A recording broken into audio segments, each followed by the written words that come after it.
there's Beryl. Right, yeah. She's like such a sweet person. I tell you what, I mean, literally, she used to like bring me in like bags of sweets from Asda.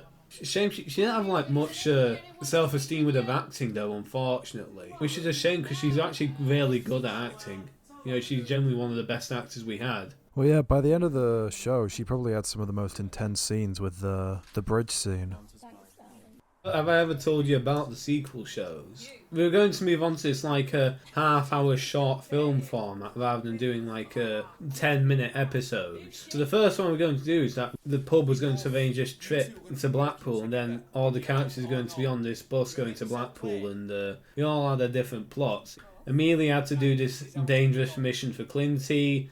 Anna and George, that's Daryl's son Dom's character, were going to be doing a police detail together, and then Gary's just going to get absolutely plastered.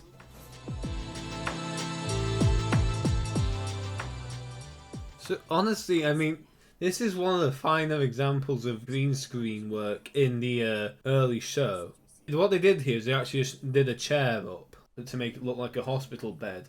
And it really does sell the bit, like it actually does look more like a set, you know, it's all just a green screen. Now this scene, I think pretty sure I just straight up improvised this with Scott. Because I think the guys meant to do a scene with that day didn't show up, so we just decided, hey, we'll just conscript Callum into making this scene with me. Speaking as someone who actually had to go out and find backgrounds myself later on, I can really attest to how difficult such a thing was. So I mean, it's really hard to find one that was actually look good when you like stretch out to be on fill the screen like these ones did. That, by the way, is not just like another building we went to, that's just straight up part of the studio there, that lift. There's like this pool of stagnant water inside the shaft. It's where the studio is, it used to be like an industrial storage house during the industrial age. It used to store stuff. The elevator's actually still there in the shaft. I'll go into detail about the surprise plot twist behind Scott's character and his backstory with him and Natalia. Okay, so basically, the story that we hear about in the show is that Scott was supposed to be looking after Natalia's drug-addicted brother, who, you know, overdosed while she was ostensibly out seeing another girl. But then the plot twist is that Raph, oh, hello, and there he is, that's Scott's death. So as I was saying, the plot would then turn out that, like, Raph, who is Natalia's brother, will actually make a move on Scott. Well, of course, Scott freaks out and, like, runs out the building, which of course leaves Raph alone to do his overdose. For whatever reason, Scott didn't want to tell Natalia that, so instead opted to with the I was with another girl storyline instead. Yeah, so that was the big twist of the character.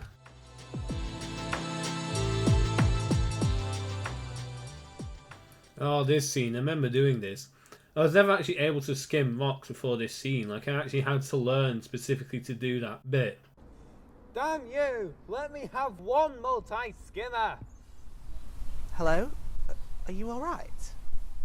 That bit with James was actually filmed 1 or 2 months after I did this bit. I filmed this part with Daryl, actually. He like read out Ryan's lines. And this isn't really a thing that was planned, but this is like an idea I did have. Again, if she ever came back after her leaving this second time. Just look at her face here. Look how like upset she seems with Clinty. I actually had this idea that maybe if she came back, she'd like eventually try and turn on Clinty and try and break away from his empire or something, try and run her own thing. She does seem to have like that kind of ambitious edge to her character. Here we go, dramatic death scene coming up. So yeah, this is pretty much the only actual proper death scene we have on Skew Bridge. And again, this is like a pretty good editing job that like Daryl did here. Really sell the drama of what was going on. I'm pretty sure that's either Daryl or James, like dressed up, who's supposed to be Sean. I'm currently travelling east. The car following me has 2 men. One with grey hair, mid-30s, thin features. The second man...